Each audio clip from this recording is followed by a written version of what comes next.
সমাগম যেটা আপনারা দেখতে পাচ্ছেন সাতক্ষীরার ঐতিহাসিক একটা নজির সৃষ্টি করেছে আজকে জেলা বিএনপি, যেটা আপনারা দেখতে পাচ্ছেন বিএনপি নেতাদের আমি আজকে আমার বক্তব্য শেষ করছি। সকলকে ধন্যবাদ। বাংলাদেশ জিন্দাবাদ, বাংলাদেশ জাতীয়তাবাদী দল জিন্দাবাদ। আসসালামু আলাইকুম।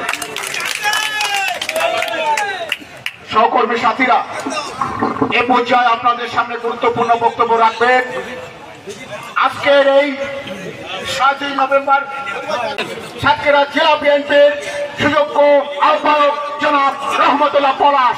জনাব রহমতুল্লাহ উপস্থিত ভাইয়েরা,